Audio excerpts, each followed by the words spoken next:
Good evening, everybody, and welcome to a Thursday night edition of racing here at Woodbine Mohawk Park. I'm going to be flying solo this evening here to get you through this 10-pack, but Randy's going to be off today, and he's going to be getting set here for what's going to be a pretty jam-packed weekend. As Evan mentioned, I mean, lots of stakes that are going to be taking place here Saturday, as well as over the course of the next several weekends as well. We've got some golds tomorrow night, too, so a nice little appetizer to what's going to be a jam-packed Saturday night program here at Woodbine Mohawk Park. I believe 12 races on Saturday, 10 tomorrow night. So we're looking forward to it. And again, it's just going to kickstart what's going to be a busy 6, 7, 8 week stretch. And of course, it's all going to come down to the Breeders' Crown as well, right? We're going to be playing host to it. So all those big stakes events that we get to enjoy here in Campbellville, we're going to get a chance to obviously, close it out with the Breeders' Crown. Just a couple of weekends that I'm really looking forward to as well. It's always a fun time, but we're going to still do our best here to take you through this 10-pack on this Thursday as we kind of gear up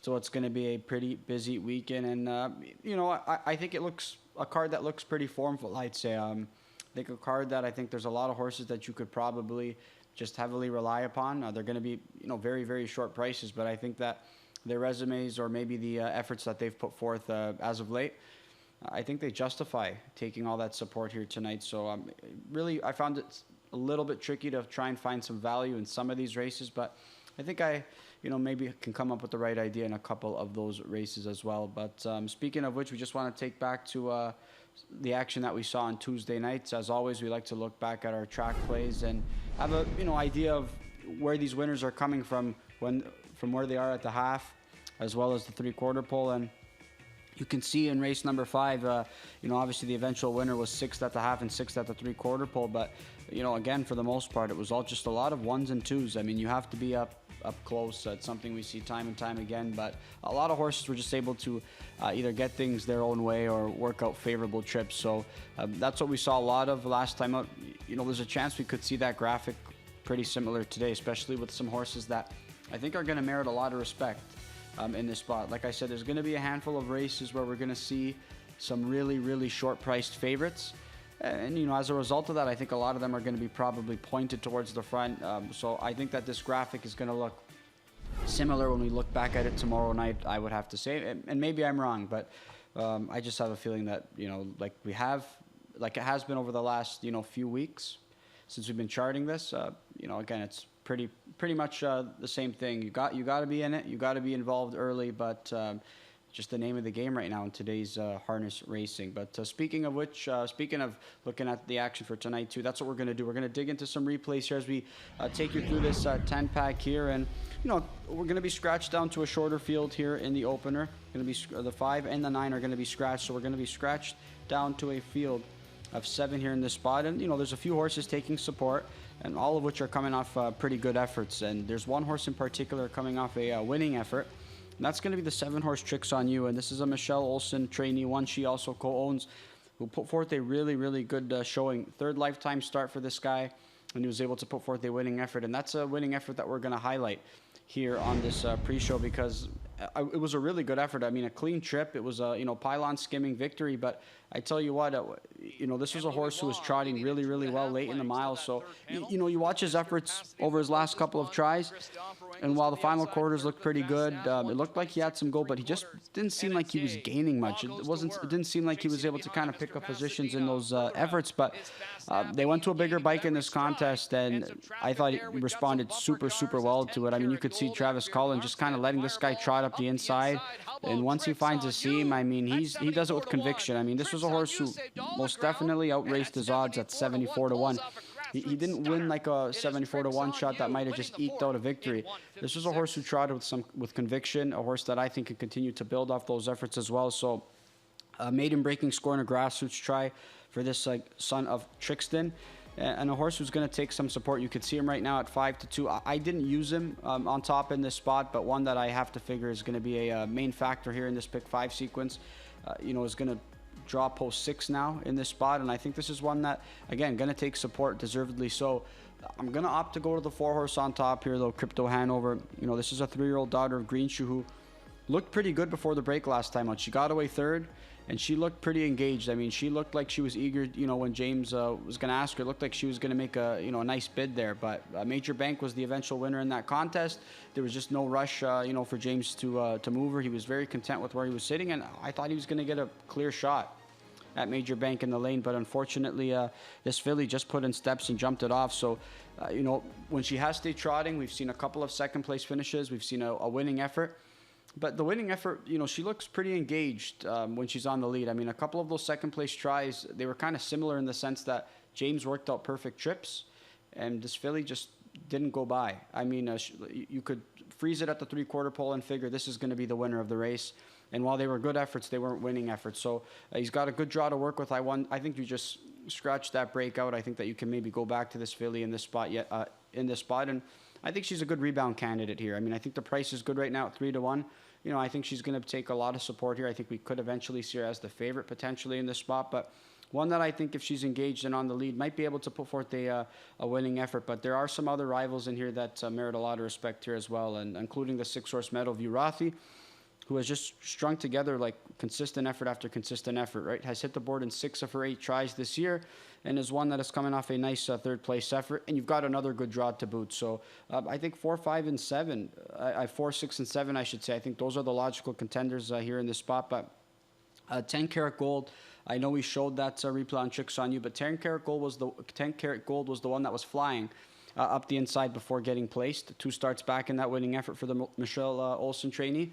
I think this is one that just came first up and probably didn't have enough to offer in that effort. I think with a cleaner trip, this is one that I think is going to have a much better chance to get into the winner's circle. But my top pick, Crypto Hanover, in race number 1, that's the way I'm going to go here as we kick off the early pick 5. We're going to move on to race number 3 in this contest, and we've got some 2-year-old fillies on the trotting side here, and a lot of looks are going to come to the 4-horse, A Splash of Green. I know she's got the 2-1 morning line. She's pegged as the 2-1 morning line favorite. She is going to take a lot of support in this spot, and primarily because she's going to find herself in a maiden for the first time in her career. She crushed in her career debut in the Tompkins Gear division, and then she scratched sick, and then came the breaks. And, I'm sure it was frustrating for, trainer Blake McIntosh, who also co-owns this daughter of Green Man, Alicia, and he spoke so highly of her. Coming into her career debut, I think he said that this might have been his best filly in his barn. And, I mean, we know Blake has another really good filly in his barn as well, Sugar Packet, obviously capturing the Peaceful Way, who we're going to see in action at the Meadowlands as well in a New Jersey Classic elimination as well. So, but this daughter of Green Man, Alicia, this is a really nice filly that Blake McIntosh sends out, but I want to highlight the qualifying effort as she gears back to pari-mutuel action here, and she looked good. I mean, simply put, I think if she trots, she wins. I think that you either go all in on her or you pitch her entirely. I don't see the sense in just using her as well as others, or or spreading, or if you're going to use her. Either you go all in on this filly or you pitch her. I think that's the best advice that I can give you in this spot. And you could see James, I mean, she does it comfortably. I mean, she was trotting, she's doing it with ease. And she's, again, just a really, really nice effort. So if she can replicate that performance that she put forth in the morning, I think she's going to get her picture taken here in this spot. But also the one that was runner-up to her in that morning prep, that is going to be the 3-horse contest. And a nice second-place effort there in her first time going around the track there. And just one qualifying prep for this daughter of Muscle Hill, one that Herb Holland's going to send out here. And, again, I like the gains that this filly was making. Chris is going to stick to this first-time starter here. He had a choice to either pick up the 6, Pat's Queen, one who has been racing well for Chris as well. Is coming off a 6th-place effort, but he's going to opt for the first-time starter here, one that I want to take a wait-and-see approach on. I'm really intrigued. I like the qualifying try in that prep as a runner-up effort to A Splash of Green. But we see a lot of 4s on the page, and Ghislaine Paquette's going to be going to the 6-horse Pat's Queen in this spot. She's a filly who's got a win to her name, just like A Splash of Green. I just think there's probably a little bit more depth to A Splash of Green, or more talent that we've seen displayed early on. If she can piece it together, it's not that the performances were poor by any means over her last couple of tries.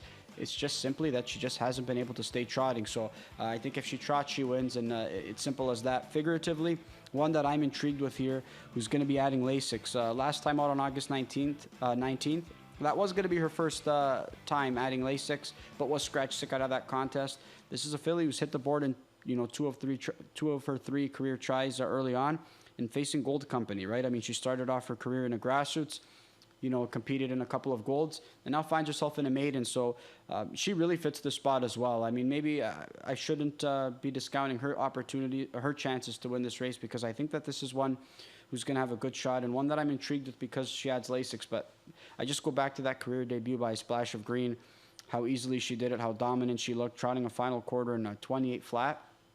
This is a Blake McIntosh trainee that I think is going to be ready for a winning effort, so long as she behaves herself. But, that qualifying effort gives me confidence. They added the trotting hopples back on August 4th. She did make a miscue there regardless, but she stayed to task there on that August 22nd prep, as we showed there on screen. So I'm going to go to a Splash of Green to get the job done in race number 3. I'm just going to be going all in on this daughter of Green Manalishi. We're going to be moving on to race number 5, and this closes out this early pick 5 sequence. A significant scratch in this race. Validus, one that I was going to go to in this spot. Tough not to love that effort last time out. I mean, he was stuck behind some bad flow, and this was a daughter of Green Manalishi who just was flying home, and we really haven't seen a bad effort from her in her young career. I mean, 2 on the board finishes, a pair of runner-up finishes, but last time out she completely just obviously was just flying late in the mile. So this is one that I think was going to be a main player. I think it's some other ones now have a really big opportunity to pick up maybe victory number 1. I think Tricks Up My Sleeve is obviously one that has a chance to get the job done in this spot. He just got picked off, I should say, last time out. And I want to highlight that effort as well, because it was a good effort. It looked like he was going to get the job done. That was until Hey Trixie was able to just, pick him off right at the wire. But Tricks Up My Sleeve, we highlighted the trouble trip 2 starts back for this guy. When he kind of had a rival break in front of him. I believe it was a charge that Tyler Borth was driving in that spot, to double arch, I believe. And his momentum kind of got stalled a little bit, and he still came up the inside with some good trot. And this was a really good effort. Scott Young's charge was trotting forward and forward and forward, and Trudy Bird worked out a pretty good trip here in this spot. I mean, a picture perfect trip. I thought she was going to get the job done and pick up career victory number 1. Tricks on My Sleeve was the one who was gaining and going right by her, but obviously Travis Henry's charge there, Hey Trixie, getting the job done, was able to get up in the final strides. But I thought a really nice effort by Tricks Up My Sleeve, one who we've seen gate speed from, one that is going to be able to leave from a more favorable post position, and I think one we're going to see early gate speed from here in this spot as well. I know Garnet Barnsdale is going to be going in his direction. Trudy Bird's going to get a lot of looks as well. I thought that was a really good spot for her to get career victory number 1 last time out. Obviously getting picked off by a stakes caliber filly in Medley Sealster at Grand River 2 starts back. I'm not quite sure what happened. I mean, again, a picture perfect trip there that Louis Waugh engineered for this this filly here, and just wasn't able to get the job done. And she got passed by a couple of rivals. One that I think is capable of getting the job done. One that I'm going to opt to play against in this spot. I'm going to try Kama, though. I think that was a nice effort by this, the Scalded Son of Green Manalishi. 2 starts back, there was a horse who kind of caught my eye moving late, sneaky good in the lane, and that was Kama. And a horse that went to Georgian Downs to get that maiden breaking score in that effort. Chris Rogers, co-owner and trainer, was aboard that effort at Georgian Downs, and he engineered a winning effort there in that spot. So maybe this is a horse we have seen some good efforts in the past. Wasn't able to get to the winner's circle. Maybe that victory is going to instill some confidence, and maybe it's a horse who can continue to build off that effort. So I was going to be going to Validus, but I'm going to be going in the direction of Kama now with the scratch, and a horse that I think might be able to replicate another winning effort in what I believe is a pretty wide open race to close out this early pick 5. We're going to move on to race number 6 here in this spot. Actually, I should say race number 7. In this spot here, and this is the second leg of that late pick 5, and we're going to be scratched down to a field of 7 here in this spot. And I think a lot of eyes or a lot of looks are going to go to the rail starter, Cobra Kate. This is a filly who has raced really, really well the last few tries. You could see a couple of second place finishes, a third place effort. She's going to take a lot of support yet again. Again, those efforts haven't been poor by any means, but a filly I feel like I have to play against in this spot because again, just one that I thought should have got the job done last time out. Came first up and got picked off by Lady Wicked in that outing. I'm not sure where Cobra Kate's going to get away from the rail, and that kind of concerns me a little bit. I think that this isn't the quickest horse off the car. I think this is a horse that might be able to be in a bad spot early on in the mile, and I just kind of see her rallying late and picking up a nice piece here in this spot. Wouldn't surprise me if she got the job done, but given the price that we're going to see in this spot, I almost feel inclined to play against her. But I'm going to go to one for my baby. I'm really intrigued by this Nicolucci trainee. But I want to show me the money Deo's qualifier, most recent one. I think this is a 3-year-old daughter of Better's Delight who's going to be making career appearance number 1 here in parimutuel action. And James is going to opt to go to the Nicolucci trainee, my top selection in the spot. But I just want to highlight this filly's effort in the morning. Obviously typical what James wants to do in a morning prep is just kind of keep a young horse brave and just kind of give them their chance and give them some confidence to be pacing in the late stages of that mile. And you could see that this filly, she's moving forward. She's moving well. Maybe not having the most amount of pop at the late stages of the mile, but this is a filly that when James angles her out, she continues to go forward. And you can see that continuing to go forward in what's going to be a third place effort there, but a solid showing there. Maybe she's going to be able to take a further step forward here in career appearance number 1. One that I'm going to opt to take a wait and see approach. I've got her slotted in for 4th. One that I don't know is ready, maybe to put forth a winning mile here in career start number 1. But Garnet Barnsdale's giving all the confidence to this daughter of Better's Delight here in this spot. I don't blame him. I mean, there's a group of fillies here in this spot who some of them are struggling to find the winner's circle. Some of them aren't putting forth consistent efforts. Why not take a shot with the price here in this spot? There's no strikes on this Chantel Mitchell trainee. I mean, it's her first start, so nothing really to judge it by based off a couple of qualifying preps. Maybe she comes here into start number 1 and is able to put forth a winning try. But one for my baby. I don't love the way, obviously, she's finishing up her miles. The lines maybe don't look the most appealing. This has to be a spot for her where she can get some confidence going. I really do believe that this Nicolucci trainee stacks up really well against this group, and I think one that I'm hoping James McDonald and her can get her picture taken here in this spot, because she's been taking on tougher company. Again, hasn't been finishing up particularly well, but one that I think is going to be, again, should really like this group, and one that I pegged as my spot play here this evening. We're going to move on to race number 8 now, and we're going to look at another, actually I think race number, is it 10 or 8? Or are we done with the replays now? 10. We're going to race number 10 is what we're going to be moving on to. And there's a filly that I really liked. I liked her effort last time out, and a filly that I've backed in the past. One that's going to start from the middle of the gate here in this spot at 10-1 morning line. I'm going to go to Tahonta here in this spot. I think this is a really wide open race to close out this late pick 5, and a really wide open race to kind of close out this card. We do see an equipment change here on this filly as well, a bridle adjustment. We're going to see Shampoo Girl also adding a screen, who made a miscue in her most recent start. It looked like James was just going to kind of tuck her in a pretty good spot. He got her away in a really good spot, and unfortunately, she just made a miscue in that spot. So one that I think has a chance to bounce back, but she just takes a lot of support for one that right now is maybe struggling to find the winner's circle, but she's obviously a contender the same way many others are in here. But Tahonta, one that I want to highlight from her most recent showing, because Supergirl Molly's one that I liked last time out, and she came first up against Supergirl Molly, and just didn't have enough for that Dale Devine filly, and that one has been super since adding Lasix in a couple of tries, and we're going to see her in a stakes event on Saturday night as well. She's going to be really stepping up in that spot, but a filly who's been razor sharp, and you can see Tahonta comes first up, and she's just trying to take her shot at her, but she's still moving forward. She's still fighting towards the the entire stretch. It's going to be Travis Henry's going to end up being second there with Lily Lace, and Tahonta couldn't go by ultimately to get second, but one that did have to be used earlier on in that mile, one that did fight all the way through, and you could see Louis Charge Teller's Choice coming late. She was still able to fend her off, I should say, in that spot. So middle of the gate for Tahonta. Maybe she can push out of the gate and get away in a pretty good spot. Ghislaine Paquette also joining me in that Ken Susi trainee, one that I think is going to continue to improve, one that I think has raced really well here in this spot, and has put forth some good showings. But that's the same as a lot of other fillies here in this spot. I think a lot of fillies are racing well. A lot of fillies are pretty sharp in this spot, so I don't think you can go wrong with many of them. Lily Lace, obviously one that draws well. I used her underneath. One that finished ahead of Tahonta in that spot, but I think she's got another great draw to work with.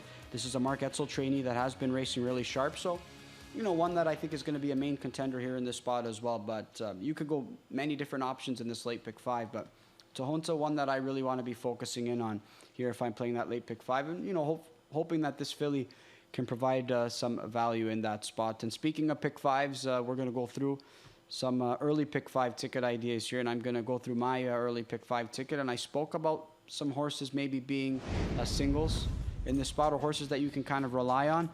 I think you can rely on the horse in the second race as well. This Sean Stacey trainee, Green Money Queen. I am going to go 3 deep in race number 1. I'm going to go 4, 6, and 7. I know they're the horses taking some support. You can go 10 Karat Gold as well. I don't think you can knock that one's effort. Came first over to a sharp winner in that spot. Not sure, maybe that was the horse's trip, but a horse that was flying late in the mile. 2 starts back in a grassroots try before getting placed in that outing. So one that I think if you feel inclined to use that one, go ahead. But Green Money Queen, one that I'm going to be going all in on as well. And the line doesn't look the most appealing. She is exiting the Peaceful Way final. She didn't finish up her mile particularly well. And, for me, I just kind of looked at that line and said, this is a filly who is such a quality grassroots performer, stepped up in a Grand Circuit Stakes event. This is a filly who's raced really, really well. 31-second final quarter is nothing like her whatsoever. I thought maybe the filly, Todd maybe shut her air off, Todd McCarthy, the last time he was aboard her. I got a chance to speak to Mark Stacey before the start of tonight's program, and he just said that it was the first time her earplugs were ever popped in that spot, and they're hoping maybe that was the result of her maybe being flat late in the mile. Todd had told, Mark and Sean saying, I popped the earplugs, in the lane, and she just completely dropped the bit. So they're hoping maybe, that was the case. Mark said that he's had horses in the past do that very same thing. I kind of cited that when, Bob's been aboard her. He's never really had to pop the plug. So I think that's, an interesting little tidbit there. And, they're hoping it's nothing more. She came out of that race fine. And I think she's going to have every chance to get back into the winner's circle. And one that I feel confident to back, especially off those comments. And if we see the Green Money Queen starts prior, one that I think is going to be a very sure single here in this early pick 5. And we spoke about the weekend as well. And let's highlight some of the races and some of the fields that we have on the weekend. And we've got some gold action here for the 2-year-old pacing fillies. We're not going to see Dea in this gold for OSS 2-year-old pacing fillies here in the spot, but we are going to see a Clean Deal, who's perfect so far through her rookie campaign. So she's going to have a great opportunity to remain perfect. This is Kyle Fellows trainee who's just really caught our attention here. $22,000 yearling purchase, and one that has really stepped up. But Gentili, one who also stepped up in our most recent victory last weekend as well, and that's a filly who could start to continue to build some confidence, especially off a score like that. OSS Gold action here for 2-year-old pacing colts. The one highlighted is going to be the race favorite Bojangles, and one that has caught our attention. And kind of spoken to Doc in the post-race interview, saying curious to see what direction he's going to go and how he's going to manage this colt schedule. Look, I mean, he doesn't really maybe want to be racing this colt week after week, I guess, as he's gearing up for the Metro. But his colt has done it so easy. I mean, you have to figure that those miles, they just aren't taxing whatsoever. So he's going to garner a lot of respect as well in this spot, as he has the entire time. And he's going to have a great shot to continue that perfect streak going. And that's what's taking place on Friday. We're going to look on Saturday night here, obviously, as we preview some big finals. But we're also going to look at some more gold action here. And we've got a couple of divisions here for the 3-year-old pacing colts. And we spoke about 5th and 5 on the show the other day, Randy and I, and he's not going to be the morning line favorite. That is going to be Control Rocks, who's going to look to bounce back off a tough trip. But 5th and 5, one that was a gold colt last year, has raced, primarily in the grassroots and has really dominated those legs, and had an opportunity to race against some gold colts in an overnight, and he really responded with a good effort. So this is one that's coming in with a lot of confidence, that's going to have a big chance to get the job done. And I think it's a more favorable gold division that he's going to draw, because the other one does consist of the horses like Crack Shot, as well as All-Star Maniac. Unlucky for All-Star Maniac last time out, so Hooked Wheels, as he looked like he was going to go by them all, and unfortunately ran in that spot. On James and Bobby Hooked Wheels in that spot. So just a tough spot for that Nicolucci trainee, but one that's going to have a good chance to get back into the winner's circle. And of course, Crack Shot returning from some good tries in Kentucky. We've obviously got a couple of big marquee stakes actions here on Saturday night, one of which being the Maple Leaf Trot. And we're going to look at this field of 10 here. And the morning line favorite's going to be Atos Kronos. Of course, the first sub 50 mile on the trotting side that we've seen here on Canadian soil, and just a remarkable performance. A horse who's come here to North America and put forth some good efforts. Since adding Lasix 2 starts back, he's looked even sharper. So this is a horse that is likely going to be going in as the one to beat. But Marcus Melander, he's got such a nice 1-2 punch here, because the one who starts next door to him, Periculum, He's the defending Maple Leaf Trot champion, and a little flat last time, I'd say, given his efforts. Still trotted home in 27 and change, but really, I mean, off that trip, off the efforts we've seen in the past and the way that he kicks home, he was supposed to get the job done with ease, I'd say, in that spot. But one I think that's going to have, every chance to bounce back and is going to merit a lot of respect in that final. We saw one track record mile in the on the trotting side. We saw a record mile being equaled. A track record mile being equaled there by the Missile. 1:46 and 4 last time out. Plug still in for Yannick Gingras as well, and his charge. I mean, he's going to be the one to beat in the final. He's going to take a lot of support, but he took a lot of support a couple of years ago here in this spot, so he's going to find himself in familiar territory as the one to beat. But he's going to hope to seal the deal here in this spot. Irvin Hanover, obviously very impressive in his elimination victory, and you just have to figure Sabonis is going to be able to bounce back. If he can work out on a much easier trip, he's one that I think is going to be tough to beat, and Brett Pelling's going to have him primed in tip-top shape going into the final. And we spoke about some other Marcus Melander trainees, and we're going to see one that's going to be returning back to Canadian soil, one that's had so much success here as a rookie last year, obviously capturing the Wellwood, capturing the Mohawk Million, and that's going to be Maryland. And, obviously hasn't won a race so far this year during his sophomore campaign.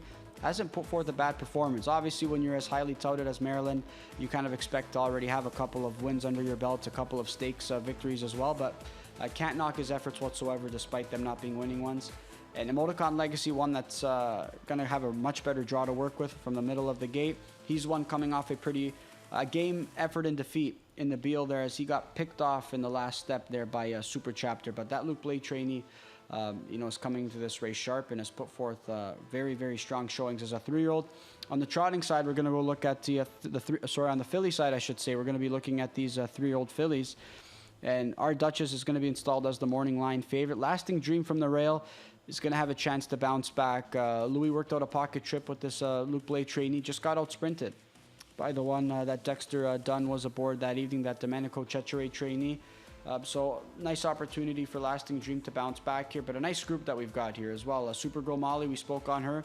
She's going to be stepping up against some tougher stakes foes here in the spot. Sprite Sealster, I thought, put forth a pretty good effort last time out as well, but our Duchess draw as well, Lasting Dream. They're going to be the ones that I think are going to be the main players in that contest. And also on Saturday, while we've got some great action on the racing side, we've also got some nice action that you can enjoy prior to the races. Come on out here to Mohawk Family Community Day, which is going to take place, I believe, between 2 and 5 p.m.